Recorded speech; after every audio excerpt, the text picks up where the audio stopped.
अरशद पप्पू रहमान डकैत की जो पहली लड़ाई हुई, या दोनों अलग अलग ग्रुप बने, वो कैसे बने? रहमान बलोच के जो बाप वगैरह जो थे वो मेवाशाह में जो जहानाबाद इलाका है उनके वहाँ पर अरशद पप्पू के एरिया में दफन थे। तो अरशद पप्पू ने बाकायदा जाके उनके डायनामाइट से उनके कब्रों को उड़ाया। रहमान डकैत की जो लड़ाई थी, इसका उरूज कौन सा था और उरूज की शक्ल क्या थी जब बिल्कुल ये दोनों रहमान डकैत और अरशद पप्पू के दरमियान जो जंग हो रही थी? अरशद पप्पू के पीछे MQM थी। रहमान को भी कहते हैं पीपल्स पार्टी सपोर्ट करती थी। रहमान डकैत का पुलिस मुकाबला होता है, एक पुलिस मुकाबले में वो बच जाता है जो हब पे होता है, एक में जो मारा जाता है। अब वो असली था या नकली था, इसकी भी थोड़ी तफसीलात बताएं। हब की तरफ थे, वहाँ से थे अपना 0 पॉइंट पे, वहाँ इंटरसेप्ट हुए, वहाँ इनको हैंड ओवर किया गया। तो ये रहमान डकैत जो था, उससे इलाके के लोग भी परेशान थे। अभी भी आप जाके अगर उन इलाकों में जाके, जैसे कि सोशल मीडिया में चल रहा है, आप जाके देखेंगे तो वो कहते हैं कि वो डकैत, आप लफ्ज़ इस्तेमाल नहीं करें मीडिया। अच्छा, ये जो रहमान डकैत के पास जो असले की सप्लाई थी, वो कहाँ से हो रही थी? तो रहमान डकैत का अपना रहन सहन कैसा था? मतलब वो एक खाते पीते घराने से उसका ताल्लुक था? खाते पीते घराने थे, इनकी जायदादें थी, साकुरान में इनकी ज़मीनें हैं। और आप अगर जाके खुद भी उस इलाके में देखें कि इन्होंने जो इनके स्कूल्स बनाए हुए हैं, मदरसे बनाए हुए हैं। जब रहमान डकैत का जनाजा हुआ था, उसमें अब्दुल सत्तार ईदी ने भी शिरकत की थी, बहुत लोग। ये बड़ी सोचने की बात है कि वो आखिर तक रहा, जनाजे में शिरकत हुआ, और उसके अलावा बल्कि हम नहीं जाते थे, वो हर बरसी में उसके जाता था। ये भी कहते हैं कि जो अब्दुल सत्तार ईदी का जो अपना एक जो समाजी खिदमात का जो दफ्तर है, वो उनकी हदूद में आता है, तो अब्दुल सत्तार ईदी जो है ना, मजबूर थे ऐसा करने पे।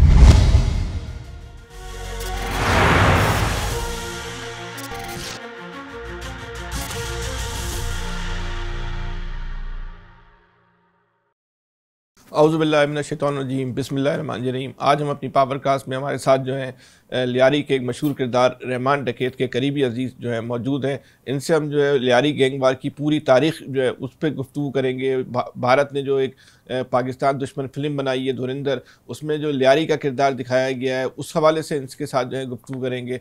ये बड़ी दिलचस्प और अपनी नौइयत की बड़ी अनोखी जो है पॉडकास्ट जो है होने जा रही है। इसमें आप पहली दफ़ा जो है जो गैंग वार की तारीख़ क्या थी, उसके और उसके पस पर्दा क्या चल रहा था, वो बहुत सारे आज इंकशाफात जो हैं इस पॉडकास्ट में जो है वो होने जा रहे हैं। तो इसको लाजमी तौर पे देखिएगा। बहुत शुक्रिया सईद भाई, कैसे हैं? खैरियत से? अल्लाह का शुक्र है। आपका पूरा नाम सईद सरबाजी, आप रहमान डकैत के जो है वो करीबी अजीज़ रिश्तेदार भाई।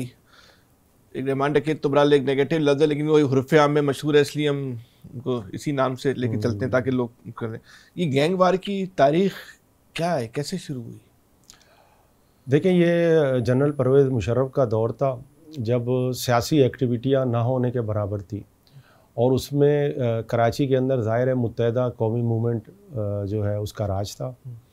और ये सिलसिला शुरू होता है जिसको आप गैंग वार कहते हैं। मैं कहता हूँ कि एक समझ लें कि एक दूसरे की दुश्मनियों की वजह से ये हुआ। ये गैंग वार का लफ्ज़ जो हमारी मीडिया ने दिया है, मेरे ख़्याल में ये सही नहीं है। वहाँ लोगों ने अपने आप को एक दूसरे लोगों से लड़ के मारा है। अच्छा, वो लोग भी पहले एक दूसरे के रिश्तेदार थे, भाई थे, और उनके अंदर इख्तलाफात छोटी छोटी बातों पे हुआ। और ट्राइबल सोसाइटी तो आपको पता है लियारी है, लियारी के अंदर एक अफशानी गली बहुत मशहूर है। इसको थोड़ा इस तरह शुरू करते हैं कि गैंग वार का अगर आप बोला जाए, मौजद कौन था, बानी कौन था, उसका नाम अगर आप बोले कौन? देखिए, वहाँ पर जो सिलसिला शुरू किया था वो बाबू डकैत ने शुरू किया था।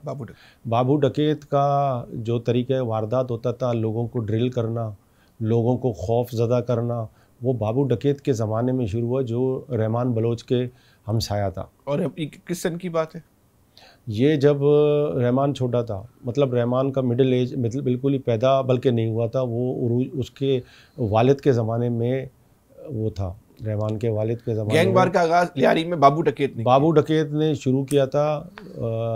मतलब उसका नाम भी डकैत था, वो भी डकैती तो नहीं करता था, लेकिन उसका नाम जो है पुलिस अफसरों ने उस वक्त जो कराची के अंदर जो पुलिस अफसर थे उसका नाम रखा था बाबू डकैत। और बाबू डकैत बेसिकली वो एक तरह से मुखालफिन को वहाँ अपना टॉर्चर करता था, उसका एक गैंग था।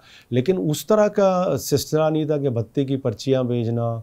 उसके मखसूस लोग होंगे कि उनसे पैसा लेता होगा, लेकिन उस तरह नहीं था कि इसको अब गैंग वार कहें। मतलब उसने वहाँ पर ये सिलसिला शुरू किया था। उसके बाद क्या हुआ? उसके बाद देखें, एक मसला ये रहा कि हाजी लाल मोहम्मद और रहमान जो था वो एक कुर्बत इसलिए थी कि रहमान का जो चचा था शेर मोहम्मद उर्फ शेरू, हाजी लालू उसको उस्ताद कहता था और बहुत ही कुर्बत थी। और मीडिया के अंदर बहुत सी चीज़ें उनके हवाले से आती हैं जो मैं समझता हूँ सही नहीं है। एक मरतबा ये हुआ कि जो शुरुआत जो होती है, असल जो लड़ाई आप जो कहते हो ना कि आपस में इनकी लड़ाइयाँ दोनों ग्रुप्स में कैसे होती है, एक इनायत नाम का साला होता है अरशद पप्पू का, वो अफशानी गली में रहते हैं। अच्छा, इसको हम इस तरह करते हैं कि गैंग वार के दो ग्रुप थे, एक ग्रुप को जो है वो रहमान डकैत लीड करता था, एक ग्रुप को जो है अरशद पप्पू लीड करता था। तो ये अरशद पप्पू और रहमान डकैत की जो पहली लड़ाई हुई, या दोनों अलग अलग ग्रुप बने, वो कैसे बने? यही मैं आपको बता रहा हूँ ना। अफशानी गली के अंदर एक इनायत नाम का बंदा था, वो उस वक्त तरियाक और अफ्यून बेचता था। अच्छा, तरियाक और अफ्यून भी जो है 200-300 रुपए की बात होती थी। तो कोई रिश्तेदार रहमान बलोच का गया, उसने कहा कि भाई मुझे तरियाक दो, वो नशे था। तो उसने उसको नहीं दिया, या उसने रहमान का नाम इस्तेमाल किया, उसने रहमान को भी बुरा भला कहा। इस पे रहमान को इन्होंने जाके कहा कि वो तो आपके नाम पे, इसमें जो है फिर रहमान ने उसको मारा। फिर इससे यहाँ से जो लड़ाई शुरू हुई। फिर रहमान बलोच के जो बाप वगैरह जो थे वो मेवाशाह में जो जहानाबाद इलाका है उनके वहाँ पर अरशद पप्पू के एरिया में दफन थे। तो अरशद पप्पू ने बाकायदा जाके उनके डायनामाइट से उनके कब्रों को उड़ाया, रहमान डकैत की कब्रों को। हाँ, तो यहाँ से वो सिलसिला शुरू हुआ। फिर उन्होंने एक दूसरे को मारना शुरू किया, उसने उसके रिश्तेदारों को, उसने उसके दोस्तों को। ये सिलसिला वहाँ से शुरू हुआ, जो मैं समझता हूँ कि बहुत बेगुनाह जाने गई हैं वहाँ, उसमें दोनों तरफ से। तो ये जो रहमान डकैत की जो लड़ाई थी, इसका उरूज कौन सा था और उरूज की शक्ल क्या थी, जब बिल्कुल ये दोनों रहमान डकैत और अरशद पप्पू के दरमियान जो जंग हो रही थी? देखें, यहाँ पर दो चीज़ें जो मैं जिक्र करना चाहूँगा कि अरशद पप्पू के पीछे एमक्यूएम थी। अरशद पप्पू के पीछे एमक्यूएम थी, आज बाकायदा उनके झंडे थे और वो बाकायदा उनसे मीटिंग्स भी करते थे। ठीक है। और ये कोई ढकी छुपी बात नहीं है। और रहमान को भी कहते हैं पीपल्स पार्टी सपोर्ट करती थी। ठीक है। और जनरल परवेज़ मुशर्रफ का दौर था, और उस दौर में आप भी कह रहे हैं कि अरशद पप्पू के साथ लड़के थे और लियारी के नहीं थे, उसको एमक्यूएम लड़के, लियारी के भी कुछ लड़के थे जिनके जो है रहमान के साथ दुश्मनियाँ थी, लेकिन बैकिंग जो थी वो एमक्यूएम करती थी उसको। ठीक है। तो इस तरह फिर ये दो ग्रुपों की लड़ाई जो है बहुत तेजी के साथ जो है जी बड़ी, आपस में इन्होंने एक दूसरे के लोगों को मारना शुरू किया। तो फिर ये वहाँ पे ये जो रहमान डकैत था, इनमें रहमान डकैत का ग्रुप बड़ा था या अरशद पप्पू का ग्रुप बड़ा था? रहमान का ग्रुप बड़ा था क्योंकि उसको लोकल सपोर्ट थी, और चूँकि अरशद पप्पू के ऊपर एमक्यूएम का ब्लेम था, और उस वक्त जो ये चपकलिश चल रही थी बलोच उर्दू स्पीकिंग, तो उसमें जो है रहमान को ज़्यादा सपोर्ट थी। ठीक। फिर ये रहमान डकैत का पुलिस मुकाबला होता है, एक पुलिस मुकाबले में वो बच जाता है जो हब पे होता है, एक में जो मारा जाता है। अब असली था या नकली था, इसकी भी थोड़ी तफसीलात बताएं। और ये रहमान डकैत के लिए वो ऐसे हालात कब पैदा हुए जब वो अपना इतना मजबूत तरीन किला, जो लियारी उसका मजबूत तरीन किला था, उससे उसने निकलने में जो है गनीमत जाना, जबकि वो महफूज था। वो असल में थोड़ा तफसील के साथ देखें, वो असल में देखें मसला ये है कि बलूचिस्तान आना जाना तो रहता है, बलूचिस्तान में उसके ताल्लुकात थे लोगों के साथ, और वो आता जाता था। ऐसे नहीं था कि वो पहली मरतबा वहाँ गया है। हालांकि और दूसरी बार ये कि बहुत से लोग इसके ऊपर अभी तक मेरे ख्याल में इंक्वायरी होनी चाहिए। ये 0 पॉइंट में कहीं जाके इंटरसेप्ट होते हैं, और वहाँ के लोकल इदारे उसको पकड़ते हैं। बहुत से लोग कहते हैं कि लोकल इदारे पकड़ने के बाद चौधरी असलम के हवाले करते हैं, और चौधरी असलम का मौक़िफ़ होता है कि ये अच्छा, मज़े की बात यह है कि वो काटोर पे क्या कर रहे होते हैं, काटोर उनका रूट ही नहीं होता, और उस तरफ वो आते भी नहीं है। ये तो बड़ा लॉजिकल सवाल है कि वो हब की तरफ थे, वहाँ से थे अपना 0 पॉइंट पे, वहाँ इंटरसेप्ट हुए, वहाँ इनको हैंड ओवर किया गया। तो ये रहमान डकैत जो था, उससे इलाके के लोग भी परेशान थे? नहीं जी, ऐसी शुरू का चैप्टर उसका एक अलग था। दूसरा जो चैप्टर उसका था, जैसे मैंने आपको कहा कि वो किस तरह से रहमान बलोच ने अपना जो किरदार था वो कैसे चेंज किया। देखें, इसमें सबसे बड़ी जो बात थी ना वो ये थी कि आपको पता है कि चौधरी असलम का जो रोल था वो एमक्यूएम के साथ कैसा था, फिर एमक्यूएम ने उसको कैसे हायर किया। लियारी टास्क फोर्स का बनना और एमक्यूएम का लियारी के जो बलोच इलाके थे उस पर दाखिल होने की कोशिश में, यहाँ से रहमान ने उसको इंटरसेप्ट किया, डिस्पर्स किए उनके लोगों को, ख़ासकर उस्मानाबाद में, जामा मस्जिद के करीब, और इस तरह धोबी घाट के लोग अभी भी गवाह हैं, गोलियों की आवाज़ें होती थी, गोलियों के निशानात, एमक्यूएम में क्लैश होता था, ये क्लैश होता था उनके लोगों का। तो वहाँ से वो मसीहा बन गया उन इलाके के लोगों के लिए, खासकर जो ये जो असल लश्करी विलेज है, जो बलोचों की बहुत पुरानी और बड़े अच्छे कदीमी लोग रहते हैं, वहाँ पर आकर एमक्यूएम ने अपने सेक्टर बनाने की कोशिश की या उन लोगों को ज़बरदस्ती करने की कोशिश की। ये जगह थी, और फिर मलीर के कुछ इलाके थे, औरंगी टाउन में भी थे। तो यहाँ से वो जो है एक उस वक्त उन्हीं तो ये चाहिए थी कि रियासत अपना रिट कायम करती, रियासत उन लोगों को रेस्क्यू करती, लेकिन चूँकि इसने जाके वहाँ रेस्क्यू किया तो वहाँ पर इसकी पॉपुलैरिटी पूरे कराची के जो बलोच इलाके थे वहाँ इसकी पॉपुलैरिटी हो गई। तो वहाँ पर इसने सोचा कि यार ये तो मुझे सब लाइक कर रहे हैं। तो फिर उसने, वो था बड़ा ज़हीन आदमी था, फिर उसने आहिस्ता आहिस्ता ये सारी चीज़ें जो थी बंदूकें ख़त्म करके एक तरह से अमन कमेटी का जाल फैला दिया उसने, और लोगों के मसाइल हल करने की कोशिश की वहाँ। अभी भी आप जाके अगर उन इलाकों में जाके, जैसे कि सोशल मीडिया में चल रहा है, जब आप जाके देखेंगे तो वो कहते हैं कि वो डकैत, आप लफ्ज़ इस्तेमाल नहीं करें मीडिया, वो बलोच था। नाम उसको पढ़ा कैसे था? डकैत के नाम भी जो पुलिस अफसरान थे या जो हमारे माशाल्लाह जो रिपोर्टर हजरात थे, वो ज़ाहिर है उन, देखिए रिपोर्टिंग जो होती थी ना एक ज़माने में, उसका फॉलोअप होता था। हम जाते थे, अगर कोई वाक़या होता था तो रिपोर्टर जो है वो ख़ुद उस इलाके में जाता था। लेकिन अब जो है व्हाट्सएप का दौर आया, फिर लोगों ने जो पुलिस के ज़बानी जो कुछ था वो आपने सुना, और पुलिस की वजह से फिर वो जो है डकैत हो गया। हालांकि डकैत का मेरे ख्याल में उसका एक FIR भी नहीं होगी। अच्छा, डकैत की कोई FIR नहीं है उसकी? इसकी कोई FIR नहीं है डकैती की। तो वो फिर ये जो रहमान डकैत का जो मुकाबला हुआ था वो जाली, वो इलाके के लोग समझते हैं वो जाली मुकाबला था? लोग यही कहते हैं कि यार जाली था, क्योंकि वो बिल्कुल जो है वहाँ पर 0 पॉइंट पे था और सबको पता था कि वो बलूचिस्तान से आ रहा है। अच्छा, ये जो रहमान डकैत के पास जो असले की सप्लाई थी वो कहाँ से हो रही थी? यार ये तो जाहिर है कि वो उनका कुछ अपना सिस्टम होगा, हमें तो पता नहीं है कि वो जो ब्लैक मार्केट है वो उससे लेते होंगे। तो और रहमान के अपने जो गार्ड थे जो उसकी हिफाजत करते थे वो कितने थे?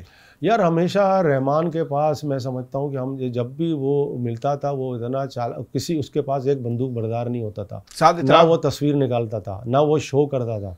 आपको अभी तक उसकी मेरे ख्याल में कोई तस्वीर किसी के पास, उसकी फैमिली के पास भी नहीं होगी कि वो किसी गार्ड के साथ चल रहा है या उसके पास कोई बंदूक है।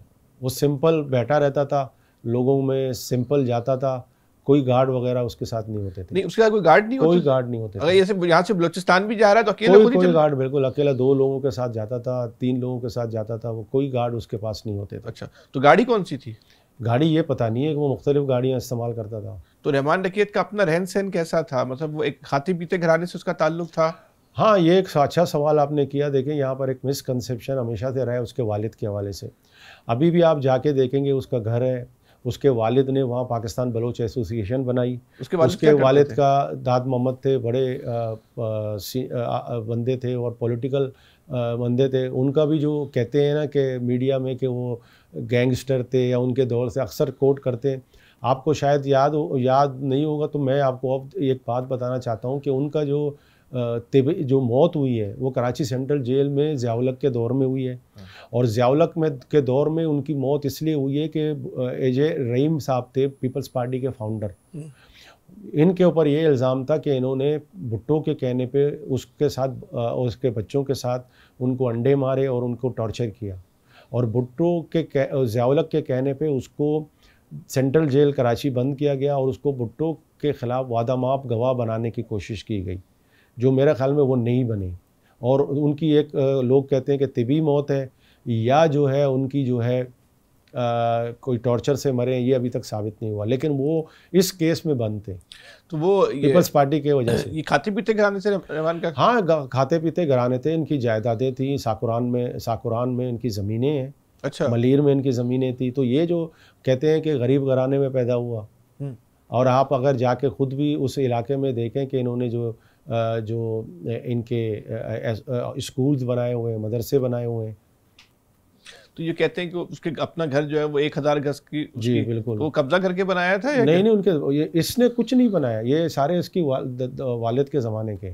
अच्छा, ये कहे ना कि खुद इसने जो है बनाया, ये सारा घर जो इसमें रहता था। आपकी भी रहमान डकैत से काफ़ी मुलाकातें होती होंगी, तो कभी आपने समझाया है कि जराइम की दुनिया से बाहर निकलो? देखिए, गुफ्तगू में क्या बात करता था? मेरा इसके साथ उस तरह का वास्ता नहीं पड़ता था, क्योंकि हमारा एक कल्चर है, शादी ब्याह में हमारी मुलाकातें होती थी ज़्यादा।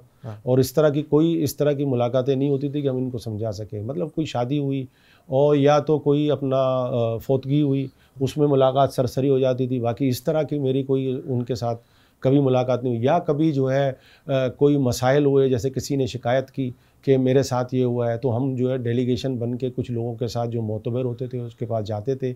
लेकिन हम जब भी जाते थे तो उसके पास होमवर्क होता था। जैसे कि किसी ने कहा कि ये हमें इसका ये बंदा तंग कर रहा है, तो हमें ज़्यादातर वो उल्टी कहानी होती थी हमेशा से। एक मरतबा नहीं, तो हम हमेशा सोच समझ के जाते थे। बाज़ दफ़ा तो हमने जाना ही छोड़ दिया। मैंने कहा यार हम जाएंगे, ये जो उल्टा उसके पास कोई और कहानी होगी, इसीलिए हमने जाना ही छोड़ दिया। आम आदमी की रसाई थी उस तक? आम आदमी की रसाई थी बिल्कुल।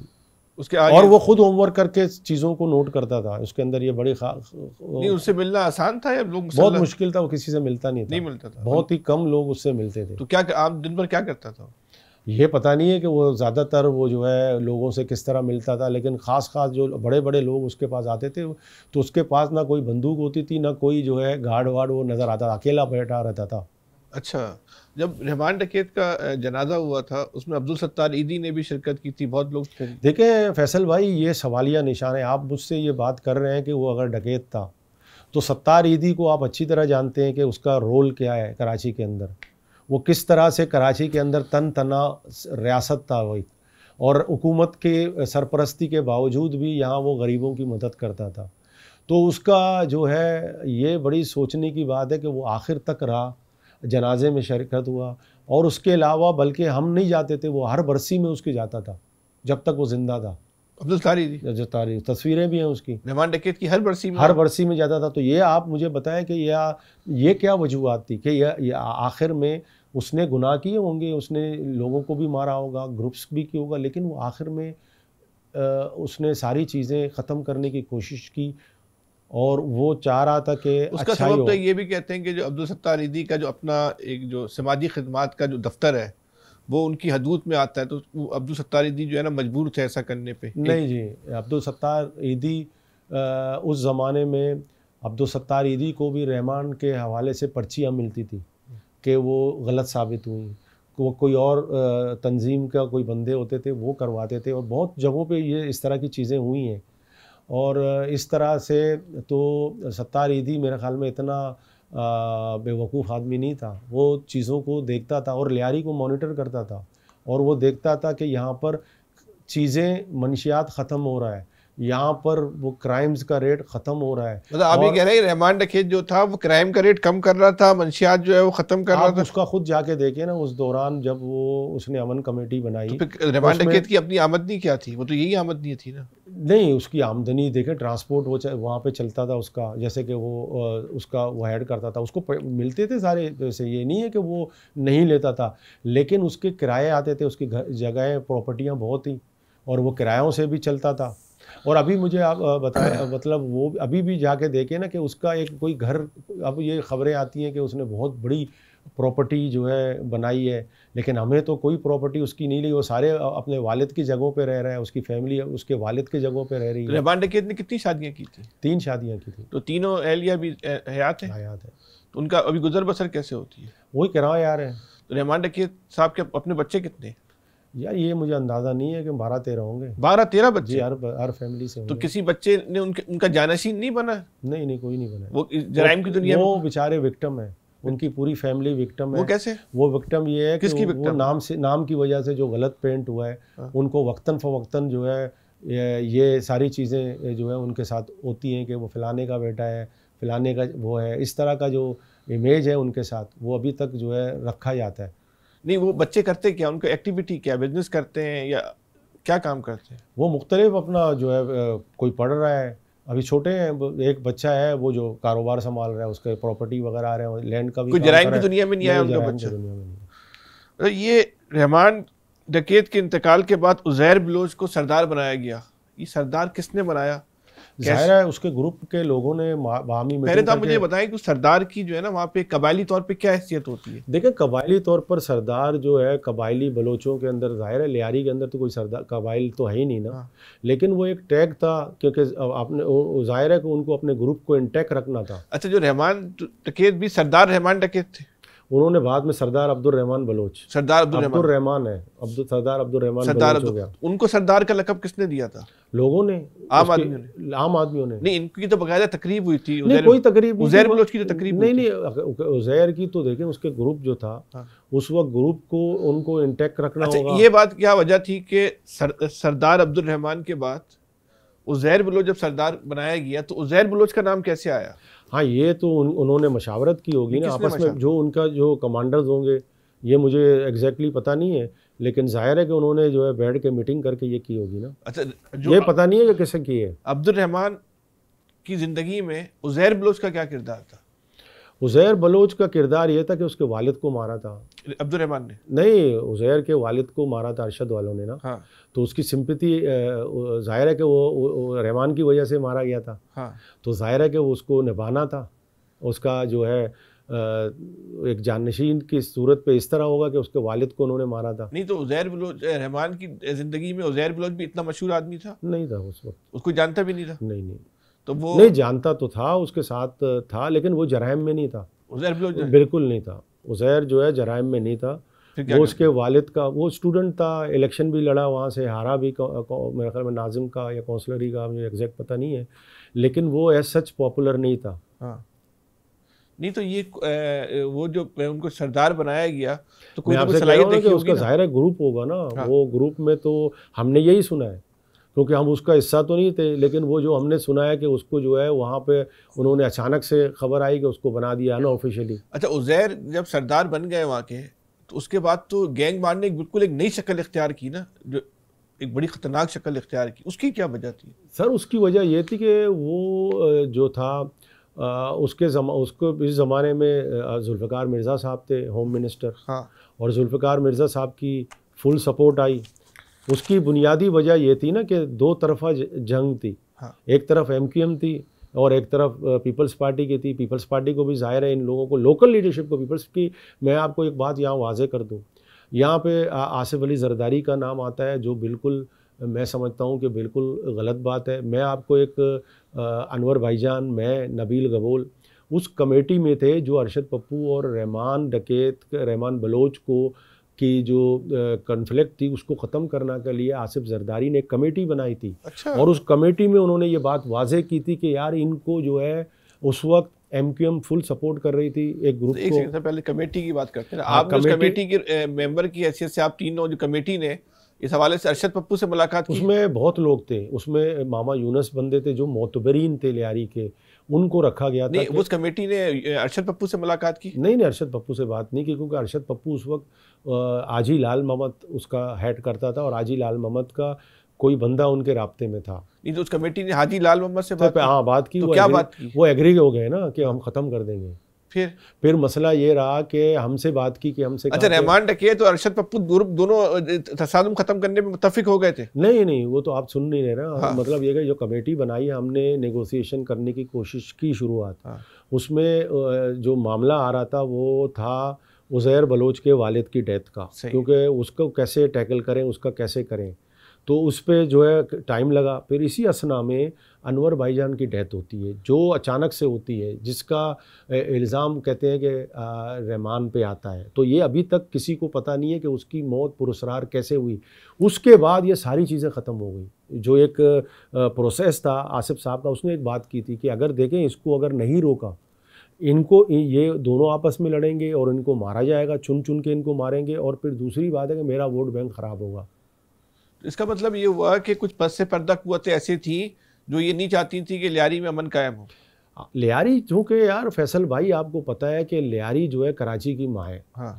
और जमहूरी तहरीकों का यहाँ से तहरीकें शुरू हुई, चाहे वो MRD की तहरीक हो, चाहे वो ज़ियाउल-हक की तहरीक हो, चाहे वो जो है अयूब खान के दौर की हो। पाकिस्तान पीपल्स पार्टी का वजूद ककरी ग्राउंड में हुआ। हाँ। और जुल्फ़िकार अली भुट्टो खुद वहाँ आते थे। न सिर्फ जुल्फ़िकार अली भुट्टो आते थे, वली ख़ान आते थे, मौलाना भाषानी, इंडिया की जो तहरीकें थी, रेशमी रुमाल तहरीक, वो भी जो है लियारी से चलती थी। बलोच स्टूडेंट ऑर्गेनाइजेशन जो एक पॉलिटिकल जमात और बलोच बनी भी लियारी से।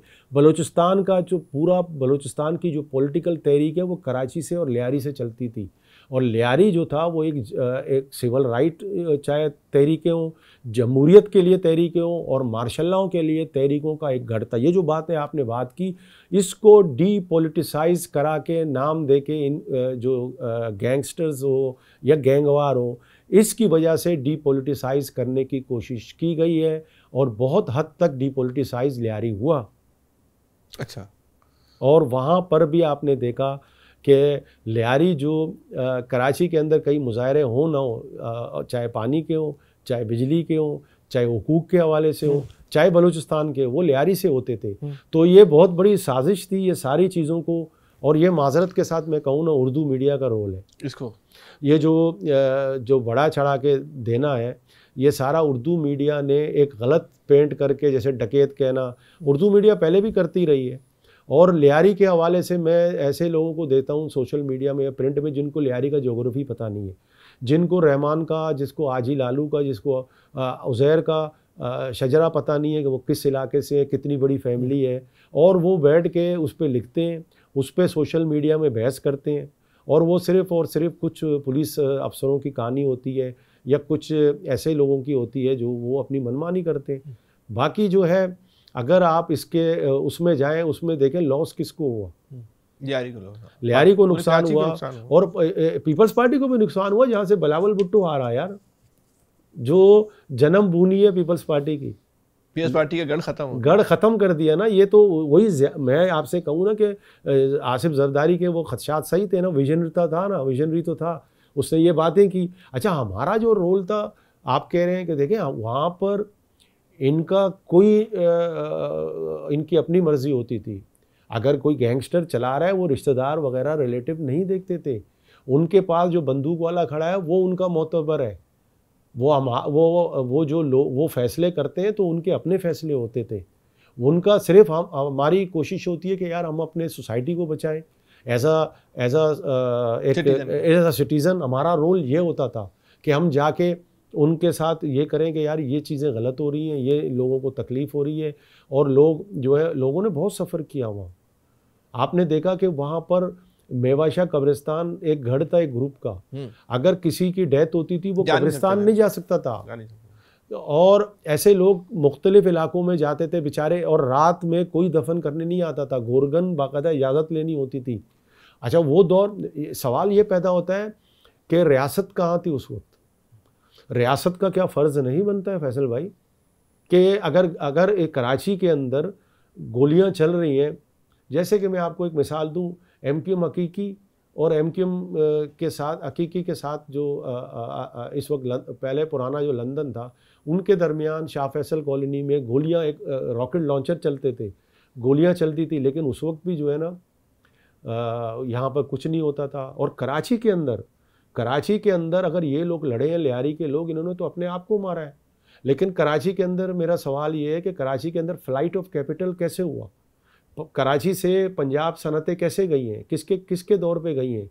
और कराची के अंदर जो है यहाँ से बिज़नेस बांग्लादेश, दुबई किसके दौर पे शिफ्ट हुआ? लियारी के जो गैंगस्टर थे, मैं कहता हूँ कि उन्होंने नुकसान पहुँचाया, मीट किया, लेकिन उन्होंने अपने आप को नुकसान पहुँचाया, उन्होंने अपने आप को मारा। उन्होंने किसी कम्युनिटी या किसी इस तरह का जो देखें, दो पार्ट हैं यहाँ, गैंगस्टर के दो पार्ट हैं, दोनों को हम एक साथ नहीं कर सकते। एक अलग कहानी है, दूसरी एक अलग कहानी है। एक कहानी ये है कि चौधरी असलम के ज़रिए एक जाली ऑपरेशन कराया गया जो सिर्फ चील चौक तक महदूद था। अच्छा, उस में भी जो है पीछे पूरा इलाका खाली था, और हमारे जो मीडिया थे वहाँ बैठ के उसके साथ तस्वीरें बना रहे थे और ग्लोराइज कर रहे थे उसको कि भाई देखो कितनी बड़ी लड़ाई हो रही है, कितनी गोलियां चल रही हैं, कितने उसमें बेगुनाह लोग मारे गए जो पासर भाई थे। चौधरी असलम का जो ऑपरेशन था वो आप ये किस बुनियाद पे कह रहे हैं कि मसनूई था? मसनूई ये था कि चौधरी असलम पुलिस को ज़्यादा इस्तेमाल नहीं करती थी। एक मुखालिफ ग्रुप को, जो उज़ैर का मुखालिफ ग्रुप था, उसको बख्तरबंद गाड़ियों में और पुलिस की गाड़ियों में वर्दियाँ बना के भेजते थे, और उनके डेथ भी हुई वहाँ पे। अच्छा, इंतकाल भी उन्हीं लोगों का, मरे भी कोई पुलिस वाले नहीं उनके मरे? भी हुए, आप जाके रिसर्च करें इस पे। अच्छा, ये कोई रिपोर्ट ही नहीं करता। उसको बड़ा हीरो बना देंगे कि लियारी ऑपरेशन। अच्छा, लियारी ऑपरेशन करने के चंद दिन के बाद फिर वो उन्हीं के ज़रिए सरेंडर करते हैं, फिर उनके MPs MNAs आते हैं। हाँ। ये कौन सा ऑपरेशन था? तो ये उज़ैर बलोच से शुरू करते हैं। एक तो ये बताएं उज़ैर बलोच की ज़िंदगी के बारे में, और फिर ये लियारी अमन कमेटी किसने बनाई, उसका क्या सबब था? देखिए, लियारी अमन कमेटी मैंने बनाई ना, मैं आपको बता रहा हूँ कि जनरल परवेज़ मुशर्रफ का दौर था। हाँ। जनरल परवेज़ मुशर्रफ के दौर में MQM ने चाहा कि वो किसी तरह से जो बलोच इलाके हैं, जो उसकी एंटिटी नहीं है, हाँ। वहाँ जाकर वो जाए, वहाँ कंट्रोल कर ले। वहाँ कंट्रोल करें। सही है। अच्छा, वहाँ कंट्रोल करने मैंने 2 मिसालें दी आपको। हाँ। एक उस्मानाबाद की, जो बहुत ख़तरनाक सेक्टर था, हाँ, बॉर्डर पे था, बॉर्डर था और वहाँ पर एक जामे मस्जिद थी जहाँ MQM का एक बंदा जाके, वो पता नहीं कौन सी गन होती है, मुझे नाम भी, पट्टा चला, LPG कहलाती है, पता नहीं कौन सी गन कहलाती है, वो लेके जो है इस तरफ की आबादियों पे फायरिंग करता था, और लोगों में खौफ आ रहा था, लोगों ने घर खाली कर दिए। लेकिन वहाँ पर ये रहमान उनके रेस्क्यू पे आया। अब जो आप कह रहे हैं कि वो एक जो क्रिमिनल था, हाँ। उसका रोल देखें, जाहिर है कि वो मैं नहीं कह रहा, मैं आपसे कह रहा हूँ ना कि लोग कह रहे हैं हाँ। कि वो एक डकैत था, और लेकिन आप इस चीज़ को भी देखें ना कि उसने जाकर, रियासत को चाहिए था ना कि वो कंट्रोल करती उन चीज़ों को, रियासत ने कंट्रोल नहीं किया। अच्छा, आपने लोगों को पर छोड़ दिया। अब लोगों के पास, जाहिर है ये लोग थे, इनके पास बंदूकें थी, इन्होंने उनका मुकाबला किया, उनको डिस्पर्स कर दिया, वहाँ से हीरो बन गए। अमन कमेटी का फिर उन्होंने कहा कि यार हम क्यों ना अमन कमेटियाँ बनाएं, फिर उन्होंने अमन कमेटियाँ बनाई। फिर अच्छा, ये अमन कमेटियाँ रहमान के दौर में बनी? रहमान ने बनाई थी। उसका फाउंडर रहमान था। अमन कमेटी बनी थी। फिर इसके बाद पीपल्स पार्टी के कहने पे उन्होंने उसका नाम चेंज करके पीपल्स अमन कमेटी बनाई। ठीक है, लेकिन इन अमन कमेटियों को जो असल शोहरत मिली वो उज़ैर के दौर में मिली। यार वो एक तारीख, वो दौर को थोड़ा उज़ैर बलोच के दौर के बारे में देखिए। उज़ैर बलोच को भी जो है ना, मैं समझता हूँ कि धकेला गया, और उसको भी इसी तरह उसका वालिद कत्ल हुआ, फिर वो चलता रहा, फिर वो उसकी अपनी सवाबदी थी कि वो किस तरह से उसको हैंडल करता रहा। वो मैं समझता हूँ कि उस दौर में तो बहुत ही ख़तरनाक दौर कहलाता है वो, हमारे सबके लिए, हमारे इलाकों के लिए, हमारे लोगों के लिए, जिसमें मैंने आपसे कहा जिस दौर की मैं बात कर रहा हूँ कि अब जब मेवाशाह कब्रिस्तान तक नहीं जाते थे, तो वो दौर जो था उसको भी जो है एक होम मिनिस्टर साहब थे, और जुल्फ़िकार मिर्ज़ा थे। उसमें भी देखें बहुत सी चीज़ें आती हैं। वो अब पीपल्स पार्टी के जो कहते हैं कि फ़लाँ मेन लीडरशिप कहा गया, उससे बहुत गलतियाँ हुई। उसमें ये हुआ कि फिर जो है अदी फरियाल जो है उसके प्रोग्राम में गई, उज़ैर के प्रोग्राम में गई, फिर उससे वो जो है उनको जाना नहीं चाहिए था। इस तरह से वो पीपल्स पार्टी के लिए मसला क्रिएट हुआ। और फिर जो ये पहली मर्तबा मैं समझता हूँ कि हालांकि आप लियारी में जाते, लियारी में मुख्तलिफ़ कम्युनिटीज़ रहती हैं। लियारी की जो मैंने बात की आपको, 2 मरतबा अब्दुल सत्तार अफ़गानी मेयर बने, और लियारी के अंदर 6 जर्नलिस्ट रोज़नामा डॉन के लिए काम करते थे लियारी से, जिसमें लतीफ़ बलोच साहब, अपना हलीमुद्दीन पठान साहब, ग़ुलाम अली बहुत बड़े क्राइम रिपोर्टर थे, वो लियारी में रहते थे। नादिर शाह आदिल जो थे मुल्तानी साहब थे, और नादिर शाह आदिल भी हुर्रियत ग्रुप में थे, उसके लिए काम। तो 6 लोग सिर्फ डॉन अखबार जैसे रेपुटेबल अंग्रेज़ी अखबार में काम करते थे। ये लियारी था। और लियारी के अंदर फुटबॉलर, लियारी के जो बिफ़ोर पार्टीशन जो थे वो लोग जो है वहाँ पे थे। वो सारा चेहरा जो है मसक करने की, मैंने आपसे कहा ना कि ये सारा, जब देखें वो फिर वो जो थे ना वो पॉलिटिकल पार्टीज़ के असर से भी निकल गए। फिर उन्होंने अपनी रिट कायम की, और रिट फिर अपनी, ज़ाहिर है जब रिट कायम हो गई तो सारी पॉलिटिकल पार्टीज़ ने जो थी वो काम नहीं कर रही थी। और उनका एक तो मैंने कहा ना मुशर्रफ का दौर था, वहाँ पे पॉलिटिकल जो जमहूरियत के लिए जो या पॉलिटिकल एक्टिविटीज़ होती है वो हो ही नहीं रही थी, जलसे जुलूस नहीं होते थे, पीपल्स पार्टी उस तरह काम नहीं कर रही थी, तो वहाँ पर ये गैप आया, गैप इन्होंने भर गया। लेकिन ये हकीकत नहीं कि लियारी अमन कमेटी खुद पीपल्स पार्टी के लिए खतरा बन गई थी। पीपल्स पार्टी का एमएनए नबील गबूल वो खुद लियारी में नहीं जा, उस इलाके का एमएनए उस इलाके एग्जैक्टली बिल्कुल सही बात है। इसकी वजह यही थी ना कि वो ज़ाहिर इख्तलाफात हो गए थे। कि नबील का तो फिर वो प्रोसीजर हुआ कि वो थोड़ा सा एमक्यूएम के अंदर चला गया था। नहीं, वो तो इसलिए गए कि उनकी ज़िंदगी को ख़तरा था। क्या बाकी ज़िंदगी को ख़तरा था उनकी? हो सकता है हो, और उन्होंने अपने आप को बचाने के लिए गए, और उनका तो यही स्टेटमेंट है कि आपकी क्या है? ज़ाहिर है कि नबील ने तो मुख्तलिफ जगहों पे, बल्कि उसके तो मौजूद हैं कि उसके घर पे भी हमला हुआ, और वो ख़ुद कहता है कि बाकायदा उस पर तो छापे भी लगे उसके घर पे, तो जुल्फ़िकार मिर्ज़ा के दौर पे। सर, ये लियारी गैंग वार तो हर दौर में हुए ना, इख्तलाफात, गुरों के इख्तलाफात कह लें, लेकिन उज़ैर के बाद जो है ना बड़ी ख़तरनाक जंग हुई लियारी गैंग वार। उसका बुनियादी सबब क्या था? भाई इतनी ख़तरनाक जंग आपको रहमान के दौर में नहीं मिलती जो जंग। देखिए, वो सबसे बड़ी जो बात थी, जो मैं समझता हूँ होनी नहीं चाहिए, उर्दू स्पीकिंग वाला जो इशू था, और यहाँ से नहीं, वो तो अरशद पप्पू और इसकी नहीं, जो बसों से उतारना, तो उस वाक़े पे तो आगे चल के बात करते हैं। उसी पे तो आप कह रहे हैं ना कि वो जो ख़तरनाक हुआ है, तो मैं उसी को बता रहा हूँ कि उस दौर में जो था, उज़ैर के दौर में ये सारी चीज़ें हुई जिसपे बाकायदा लोगों को जो है रिकवर किया गया। जो एमक्यूएम और उज़ैर बलोच का फंडा शुरू हुआ, ये करवाया गया ना। मतलब बहुत से जो हाथ थे, जो आप कह रहे हैं कि वो जो नहीं चाहते थे कि यहाँ पर अमन हो, और यहाँ पर अच्छा उस वक्त ये था ना कि पीपल्स पार्टी अताब में थी, और पीपल्स पार्टी के ख़िलाफ़ जो है यही जो आप जिसको आप कहते हैं कि बहुत ख़राब दौर था, लेकिन उस दौर भी जो है एंकर जो थे प्राइम टाइम में 8 बजे उसका इंटरव्यू करते थे। तो उस वक्त आप देखें ना, ये पैमरा को भी उस वक्त ज़रूरत पेश नहीं आई कि हम क्यों ग्लोरीफाई कर रहे हैं, हम उस बंदे को क्यों, ये हमारे भी जो चीज़ें थी हमने भी उसमें सपोर्ट की है ना, हमारे मीडिया ने भी सपोर्ट की है कि उसको जो है वो सिर्फ आसिफ अली जरदारी या पीपल्स पार्टी के दुश्मनी में, क्योंकि वो पीपल्स पार्टी के ख़िलाफ़ बोलता था तो उसको टाइम देते थे, उसका इंटरव्यू करते थे, और ये तो सब जगह से हुआ है ना। लियारी गैंगवार का और एमक्यूएम का जो तसादुम हुआ, उसका आगाज़ कहाँ से हुआ था? उसका आगाज़ मैंने आपसे कहा है ना कि वो आगाज़ वही थे कि वो टास्क फोर्स बनाई गई चौधरी असलम की सरबराही में, और चौधरी असलम की सरबराही में यही उसको टास्क दिया गया।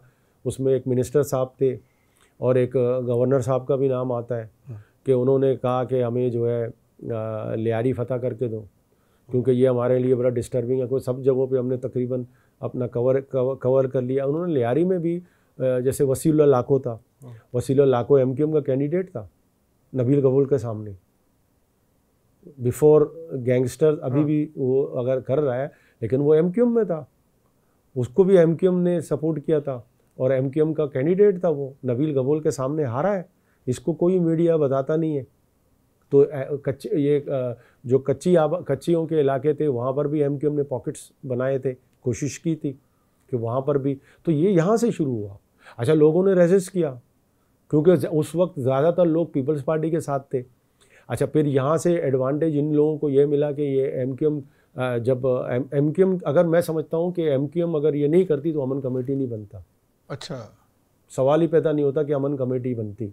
एमक्यूएम को अपने दायरे कार में रहना चाहिए था, एमक्यूएम उनके इलाकों में नहीं आती। दो बड़े ख़तरनाक वाक़यात हुए। एक तो बच्चों को, नौजवानों को अगवा करके उनके जिनसी ज़्यादती की गई, फिर उसकी वीडियो बनाई गई, और एक सानिया शेरशाह हुआ था। हाँ, ये बहुत गलत है। ये अगर किसी ने मुझे ये तो डिनाई करते थे कि हमने नहीं किया, ये हमारे कहने पे हुआ है, लेकिन ये वाकई जो लियारी की तारीख़ में कभी इस तरह नहीं हुआ है फैसल कि लोगों ने, लियारी अगर आप जाएं वो गुलदस्ता है, वहाँ पर उर्दू स्पीकिंग बिहारी गली आपको मिलेगा। आपको लियारी के अंदर जो बिहार कॉलोनी थी, वो पार्टीशन के लतीफ़ बलोच जो थे, हमारे बहुत सीनियर थे जर्नलिस्ट, वो कहते हैं कि हमने जो तरीका सीखा वो बिहार कॉलोनी में जो उर्दू स्पीकिंग आए, उन्होंने हमें बहुत सी चीज़ें सिखाई। तो लियारी तो था एक गुलदस्ता था जहाँ पे सब कम्युनिटी के लोग रहते थे। लियारी का कभी नहीं हुआ ये इस तरह की चीज़ें।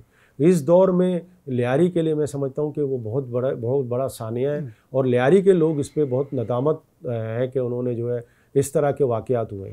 अच्छा, ये अरशद पप्पू का जो कत्ल है उसकी तफसील बताएंगे कि वो कैसे वो अगवा तो हुआ? सारी अखबारों में छपी कि वो पुलिस अफसरान थे, उनके कौन जरिए पुलिस अफसरान थे जिन्होंने मकबूली की? ये तो सब थे, ये तो जो छपते हैं कि वो एक यूसुफ बलोच था, एक कोई नियाजी था, मुझे नाम भी अभी याद नहीं है, लेकिन वो सब रिपोर्टें ये बात हुई सही हैं। है उसके सर से वो खेल ली गई ये तो सबको पता है, ये बात, ये तो आया हुई, रिपोर्ट हुई है, वीडियोस भी आई हैं इसकी, तो इसमें तो कोई दो राय नहीं है।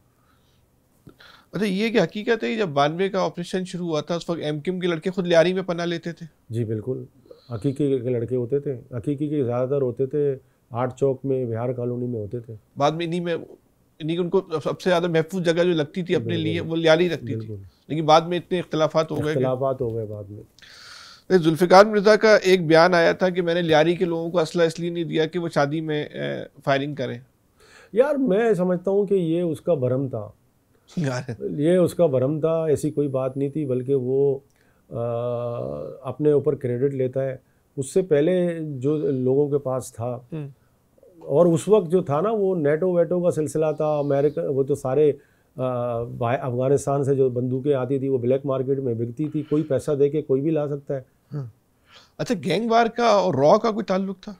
यार ये बिल्कुल मनगढ़ंत बात है, मैं समझता हूँ। इंडिया ने जो फिल्म बनाई है दरिंदर क्या है कि जाहिर है देखिए यार, मोदी सरकार जो है ना, मैं आपको एक बात बताऊं, इंडिया के हवाले से बड़ा एक रिस्पेक्ट होता था एक ज़माने में कि जमहूरी, सबसे दुनिया की सबसे बड़ी जमहूरियत है, सेकुलरिज्म है, और इस मोदी ने तो हिंदू आता करके न सिर्फ मुसलमानों को हुआ, क्रिश्चियन और दूसरे जो मज़ाहब के लोग थे उनके साथ भी इसने जो वहाँ खेल खेला है, और इसने तबाह कर दिया। जो एक हिंदुस्तान का जो एक सेकुलर और एक जमहूरी माशरा था उसको तो उसने तबाह कर दिया। और ये जो फिल्म बनाई गई है जिसमें यह ज़ाहिर करने की कोशिश की है कि कराची क्या, लियारी के अंदर भी, हालांकि लियारी से बड़े बड़े यहाँ पे चीज़ें हुई हैं कि उसने जो है टारगेट बनाया है लियारी पे, लियारी के कंधे पे रख के उसने ये शो करने की कोशिश की है कि देखो हम कहाँ कहाँ जाके किस किस को मार सकते हैं। हाँ। तो ये जाहिर करने की कोशिश की है कि पाकिस्तान के इदारे यहाँ कुछ भी नहीं कर सकते, हम आते हैं और अपना काम करके जाते हैं, जो बिल्कुल एक झूठ है। और अच्छा, फिल्म देखी आपने? फिल्म मैंने देखी, इसमें इतना झूठ है। क्या? अब इसमें दिखाया गया कि रहमान के बेटे को नईम है, नईम तो रहमान का बेटा ही नहीं होता। उस वक्त रहमान के बेटे बहुत छोटे होते हैं, रहमान के बेटे अभी जाके बड़े हुए हैं, उनको पता ही नहीं है मेरा बाप, मतलब उस तरह से तो था ही नहीं, बिल्कुल छोटे छोटे बच्चे थे। अभी नईम जो था वो बाबू डकैत का बेटा था जिसका मर्डर हुआ था, लेकिन वो भी जो है मतलब इस तरह की चीज़ें जो, और लियारी के कल्चर को तबाह करने की कोशिश की उस फिल्म के अंदर, इस तरह बताया गया है कि ख़वातीन किस तरह होती हैं शादी में, इस तरह। मेरे ख्याल में ये फिक्शियस है, एक इमेजिनेशन है, और उसको फिल्म की तरह हमें ट्रीट करना चाहिए। अच्छी चीज दिखाई रहमान ने, बड़ा जबरदस्त डांस दिखाया उस फिल्म में। वो डांस देखा आपने? हाँ, वो डांस मैंने देखा है, खुद उसी पे तो सारा चल रहा है। वो सब बंदे जो है ना उसको सोशल मीडिया पे उसको हाईलाइट, मेरे ख्याल में रहमान ज्यादा मशहूर हुआ आज के वहाँ के हीरोओं से। हाँ, तो रहमान बाकी ऐसा डांस करता था? नहीं, ऐसी मैं आपसे कहूँ ना, रहमान को कभी देखा आपने डांस करते? लेके कभी जिंदगी में किसी से मिलता नहीं था, वो बहुत ही उसके लिमिटेड लोगों से मिलता था, और किसको पता नहीं वो किससे मिलता था, क्या करता था, उसकी कोई तस्वीरें आपको नहीं मिलेंगी। वो किसी तरह अपने आप को शो ऑफ करता ही नहीं था। आज किसी, अगर आपसे मिलता था मुझे पता नहीं होता था, मुझसे बोलता था किसी को पता नहीं होता था। वो ओपन नहीं था, मीडिया के साथ भी नहीं आता था। नहीं, उसमें दिखाया गया रहमान बड़ी बेरहमी से अपने मुखालफिन का जो है ना वो कत्ल करता है, जिससे वो काटते हैं। हमने तो इस तरह का कोई ऐसी सूरत हाल, हाँ जाहिर है कि जो दुश्मनियाँ थी उसको वो उसने मारे होंगे अपने जाहिर है ग्रुप्स के, लेकिन इस तरह जो उसको शफाक दिखाया है वो बिल्कुल सत्तार ईदी के जनाजे जाने के बाद मेरे ख्याल में सारी चीज़ें खुल जाती है। इस पर तहकीक होनी चाहिए, रिसर्च होनी चाहिए फैसल भाई कि सत्तार ईदी क्यों गए। तो ये जो उस फिल्म के अंदर धुरंधर में दिखाया गया, आपने भी धुरंधर फिल्म देखी, उस फिल्म में और लियारी गैंग वार में आपको क्या फ़र्क महसूस हुआ? क्या उस फिल्म में होमवर्क पूरा नहीं है? उस फिल्म में जो वहाँ का जो रहन सहन का अंदाज दिखाया गया, क्या लियारी का रहन सहन का हम तो बिल्कुल ही मुख्तलिफ है। बिल्कुल, तो वो कल्चर ही अलग है, वो कल्चर ही नहीं है उस तरह का। हाँ। एक चीज़ है कि बलोची पगड़ी दिखाई है उसमें, और वो जो अरबिक एक डांस है। हाँ। अच्छा, डांस भी बलोची नहीं है, मतलब सॉन्ग भी जो है वो अरबिक है, वो उसका बलोचों से दूर दूर तक ताल्लुक़ नहीं है कि वो अरबिक डांस में बलोची जो है पगड़ी पहन के लोग डांस कर रहे हैं। हाँ, वहाँ एक डांस वो है ही नहीं बलोची, मतलब अरबिक कल्चर और बलोच कल्चर में तो फ़र्क है ना। तो बलोचों में डांस की मुशाबहत कहाँ से मिलती है? देखें, बलोचों में दो चापी होती है। वो चापी दो चापी होती है, वो बलोच कल्चरल शादियों में जो होती है वो होती है। अच्छा, लेवा भी बलोची डांस नहीं है, वो भी अफ्रीकन डांस है जिसको हमारे यहाँ मीडिया में कहते हैं। बलोची डांस नहीं, बलोची डांस नहीं है, वो एक अफ्रीकन डांस है। अच्छा। अफ्रीका का है। बलोची का अपना एक जो है वो एक अलग से म्यूज़िक होती है। अब जैसे कि आपने नूरबख्श बेंजू वाले को देखा होगा आर्ट्स काउंसिल में, बेंजू बजाते हुए। हाँ। तो उसका एक अलग सा वो है, थियरापाई है जिसको हम बलोची में कहते हैं। हाँ। उस बेंजू का तो बेंजू से बाकायदा लोगों का इलाज होता है बलूचिस्तान में। अच्छा। हाँ, क्योंकि वो उसकी इतनी आप अगर वो यहाँ पर भी अगर उसको बजाएं तो यहाँ पर भी हम लोग सब रक्स करने लग जाते हैं। अच्छा। तो बलूची का दूर दूर तक उस मेरे ख्याल में वास्ता नहीं है, बस उसको एक ग्लैमराइज करके बलूची शो किया गया है जो सारा फिक्शियस था और फिल्म था। और जो लिबास दिखाया गया उस फिल्म में वो लियारी के लिबास से नहीं, लियारी का कल्चर ही नहीं है। ये तो बलोच सरदार वो जो उस इलाके में ट्राइबल लोग होते हैं उनका होता है। हाँ।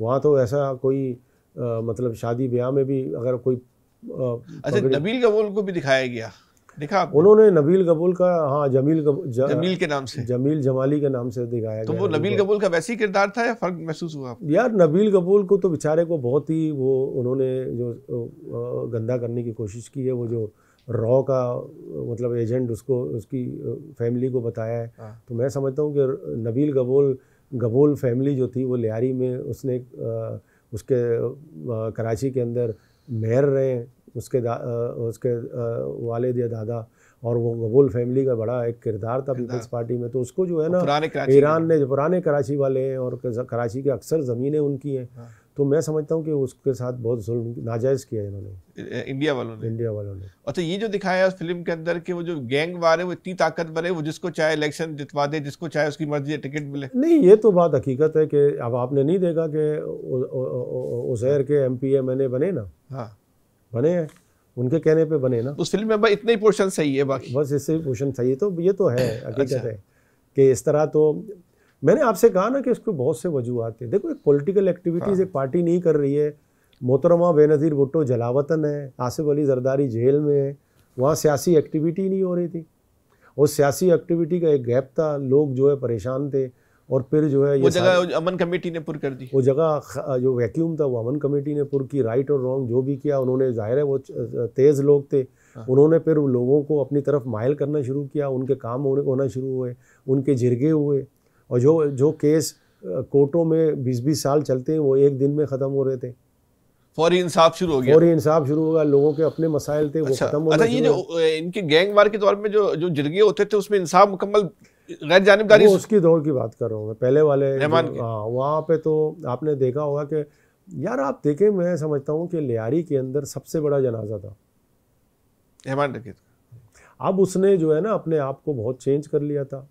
मैं यही आपसे बात कर रहा हूँ कि अगर उसको लोग कहते हैं कि एमनेस्टी देनी चाहिए थी। हाँ। जिस तरह आपने बहुत से लोगों को दी है, बहुत से लोगों को आपने एमनेस्टी दी है, जिन पे अभी भी दे रहे हैं आप, तो अगर आप उसको भी एमनेस्टी दे देते तो पाकिस्तान तो ये दूसरा रुख नहीं आता। तो और पाकिस्तान को भी उसको ये लियारी में ये खत्म भी हो जाता, खत्म हो जाता सारी चीजें, उसको पाबंद हो जाता। इतना असरअंगेज आदमी था कि दोबारा वहाँ पे कोई गैंगबाज उसके सामने खड़ी नहीं हो पाता। तो उसने एमनेस्टी मांगी थी, ये मुझे पता नहीं है कि उसने मांगी थी या उसने एमनेस्टी देने के लिए भी जो है ना आम आदमी का तो कोई किरदार नहीं होता ना। नहीं, एमनेस्टी के लिए तो कोई बीच में पड़ता है ना, कोई सियासी कुव्वत बीच में पड़ेगी, कोई बीच में पड़ेगा, वो दरखास्त ऐसी। ये एग्जैक्टली मुझे पता अगर पीपल्स पार्टी कोशिश करती तो उसको एमनेस्टी मिल सकती थी। नहीं, पीपल्स पार्टी खुद अताब में थी, बाद में पीपल्स पार्टी आई थी, लेकिन पीपल्स पार्टी चूंकि खुद समझ रही थी कि वो जो है उसने रियासत के अंदर एक रियासत खुद बनाई हुई है। भाई, एक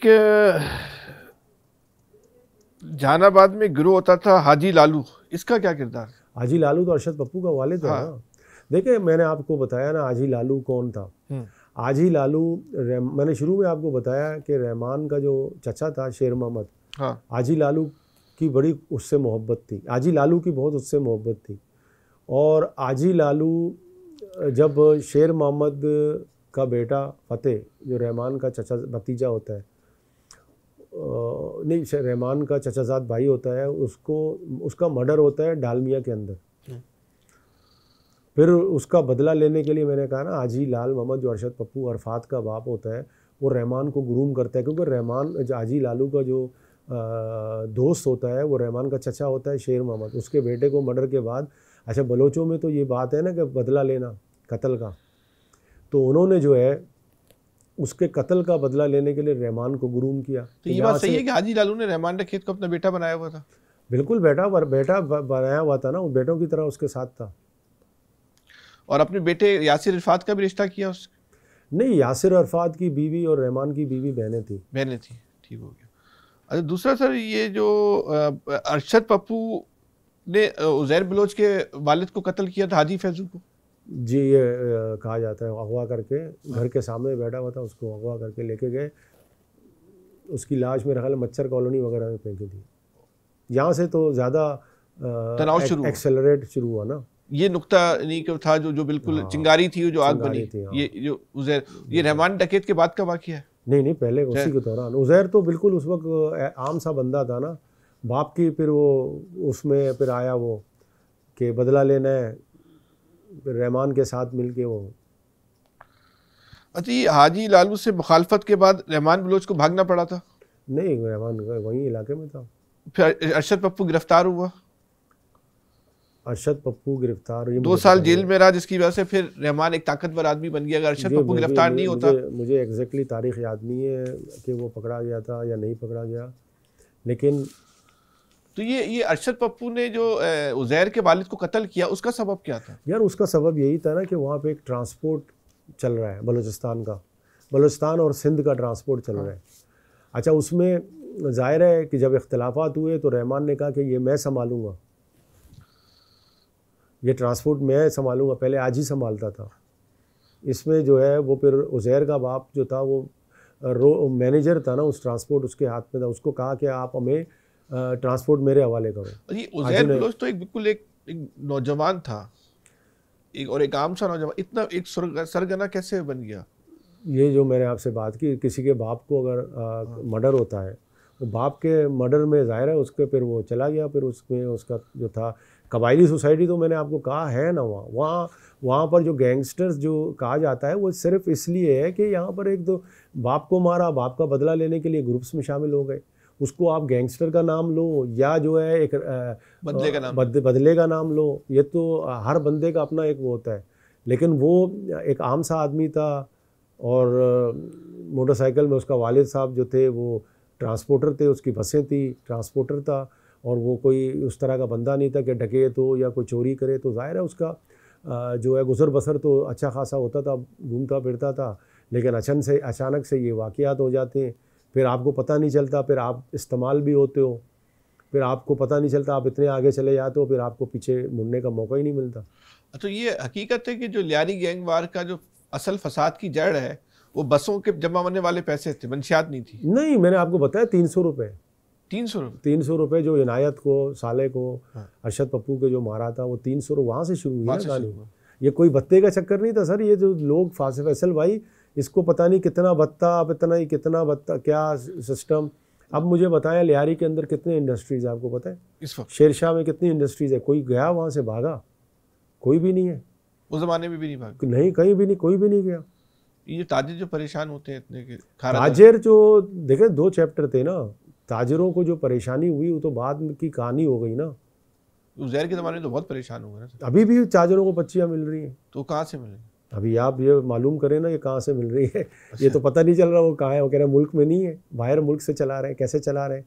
हाँ, तो ये जो सानिया 18 अक्टूबर हुआ कारसास, इसमें जो बेनज़ीर साहिबा पे हमला हुआ, तो कहा जाता है कि वहाँ से जो बेनज़ीर साहिबा को रेस्क्यू किया था वो रहमान डकैत ने किया था। नहीं, ये मेरे इल्म में बिल्कुल नहीं है कि रहमान ने किया था, लेकिन जानिसारान में बहुत से, अब देखें ना, बहुत बड़ी फैमिली है रहमान की या उज़ैर की, बहुत बड़ी फैमिली है। लियारी में रहते, तो वो एक तरफ से उनके रिश्तेदार तो बहुत से इसमें शहीद हुए उस सानिया कारसास। हाँ, उसमें लोग शहीद हुए, इनके जो साथ थे, ट्रक में थे। या एक तस्वीर चलती है रहमान की कि ये रहमान ने जो, नहीं यार, मेरे ख्याल में मुझे इस पे तो कोई डाउट, और मेरे पास ये कंफर्म रिपोर्ट नहीं है कि वो सुना है आपने? मैंने नहीं, वो तो बातें तो सुनने में आता है। हाँ। लेकिन एज सच मेरे पास ये कंफर्म नहीं है कि ये रहमान है, ना कहीं से पता चला है कि वाकई रहमान है। लेकिन ये मुझे पता है कि रहमान उसमें नहीं था।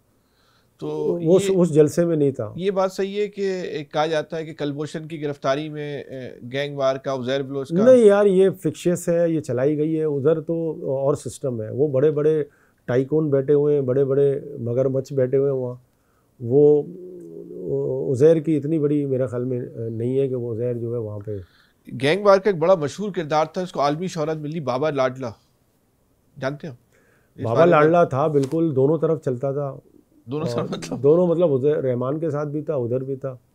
अच्छा। उसके हवाले से कहते हैं कि कमांडर था, और मतलब ये कि अस्करी विंग का उनका था, हेड था।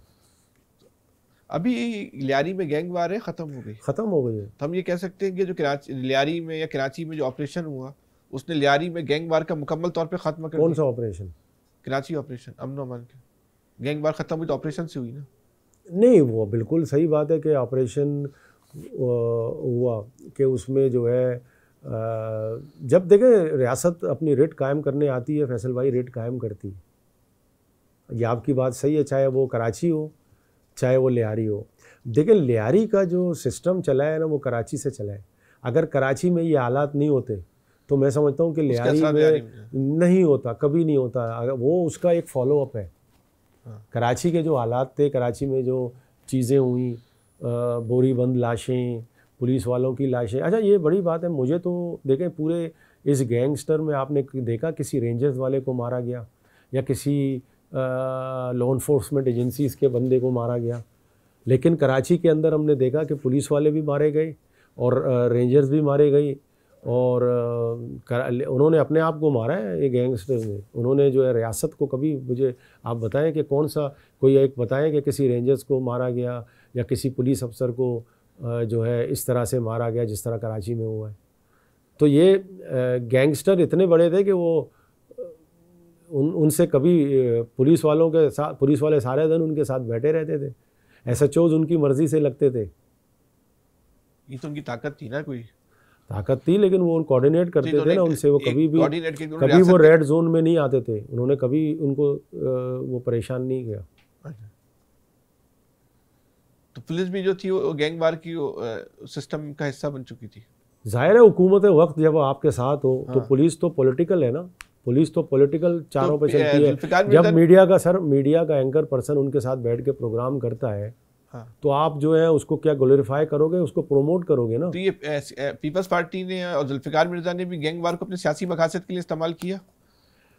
पीपल्स पार्टी ने इस्तेमाल किया, पीपल्स पार्टी को खुद नुकसान हुआ है। पीपल्स पार्टी को कैसे इस्तेमाल हुआ मुझे बताएं। पीपल्स पार्टी को तो लॉस है, पीपल्स पार्टी तो हार गई। अभी लियारी पीपल्स पार्टी का गढ़ है या नहीं है? देखें ये तो इलेक्शन, फेयर इलेक्शन ही बताएंगे, लेकिन लियारी का जनरेशन चेंज तो है। अगर लियारी में पाकिस्तान पीपल्स पार्टी अभी भी काम अगर करे, देखिए पीपल्स पार्टी का जो वो था ना, पीपल्स पार्टी बेनज़ीर दौर में जॉब देती थी। अभी गुज़िश्ता 15 साल से लियारी में कोई नौकरी नहीं है। अच्छा, नौकरी देने का ये है कि नौकरी अगर आप एक बंदे को देते हैं तो पूरी फैमिली, पूरा ख़ानदान आ जाता है ना। तो अभी पीपल्स पार्टी का मैं समझता हूँ कि उसको ये जो कह रहे हैं कि अभी हम लियारी ट्रांसफॉर्मेशन के ज़रिए कितने अरब के ज़रिए पूरा लियारी को चेंज करेंगे, अल्लाह करे हो, फिर इसके बाद देखते हैं कि क्या होता है। लेकिन जो आप बात कर रहे हैं कि पीपल्स पार्टी ने फ़ायदा उठाया, पीपल्स पार्टी ने कहाँ से फ़ायदा उठाया? पीपल्स पार्टी तो लूज़ कर गई, बिलावल हार गया वहाँ से। तो मैं नहीं समझता हूँ कि पीपल्स पार्टी को फ़ायदा हुआ, पीपल्स पार्टी तो लूज़र रही है। और सईद भाई कुछ और कहना चाहेंगे? नहीं बस सर यही है, बस इसको जो है ना, मैं समझता हूँ कि हम ये जो डार्क चैप्टर था, इस डार्क चैप्टर को गुड गवर्नेंस के ज़रिए और रियासत अपनी रेट कायम करे, बजाय कि रियासत लोगों को हाथ में बंदूक दे, वो फैसला करे, वो अपनी तंजीमें बनाए। रियासत को हरकत में आना चाहिए और रियासत लोगों के लिए, देखिए रियासत का फ़र्ज़ ये है कि रियासत माँ है और रियासत लोगों के प्रोटेक्शन लोगों को दे। जब रियासत प्रोटेक्शन नहीं देगी और फैसले नहीं होंगे तो ज़ाहिर है लोग उस तरफ जाएंगे जहाँ पर लोगों के फैसले होते हैं। ये थे हमारे साथ सईद सरबादी साहब, इनकी आपने जो है गुफ्तगू सुनी। अपना बहुत ज़्यादा ख्याल रखिएगा। अल्लाह हाफ़िज़।